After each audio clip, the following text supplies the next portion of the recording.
It's been a week of contrasting political fortunes. Julia Gillard's polling has hit depths not seen since the days of Paul Keating at his most unpopular. While on the other hand, the Greens get what they've always wanted, the balance of power in the Senate. So why or how has Australia's first woman Prime Minister managed to get to this point? Brice has been out on the streets testing public opinion. This is Bedford Park in the heart of Boothby, the marginal Liberal seat where Julia Gillard went to high school and did most of her growing up. In fact, her parents still live here. As Labor would have it, Julia Gillard is still hugely popular here, even though the rest of Australia may not agree. But what do the people of Boothby say? G'day. Thank you. Hopeless. Oh, I think she's a woman of substance. She says what she thinks. She's gone down in my estimation a little bit. Basically, she's doing the tough stuff, so she's got to do what she's got to do, and no, I think she's doing a great job. Anybody who thinks that I'm going to fold because it's a bit tough out there has got me wrong, absolutely wrong. Oh, she doesn't tell the truth.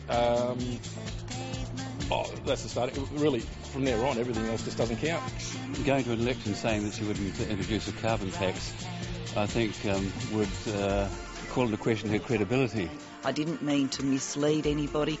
If it looks like a tax, if it works like a tax, if it costs like a tax, it is a tax. All her economic policies and particularly the green things are just rubbish, like absolute waste of time. And I think she's going to drive Australia into the ground, seriously. I think people just look at her as a female and think that she can't do what, say, Tony Abbott can do. Give me something heavy, come on. I don't like the way she got rid of the Prime Minister, because I thought that was a bit behind his back, and I know it wasn't just her, she's just a puppet, but I just kind of think that was a bit nasty.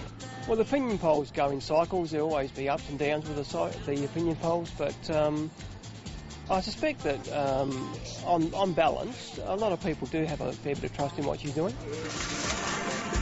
There we are. I think give the lady a chance.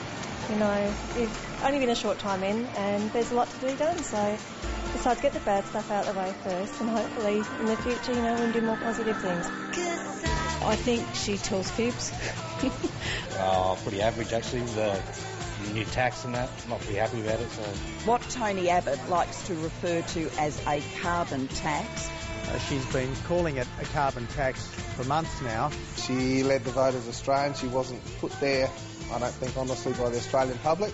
So, yeah, I think as a country Liberal lad, I'm sure he can do a lot better. Well, we'll let him play the silly political games he's going to play today. No. It's a hard job, a really hard job, and I think she's doing the best she can.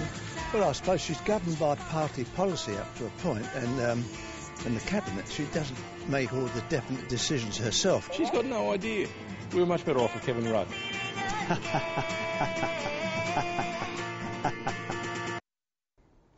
Brice reporting.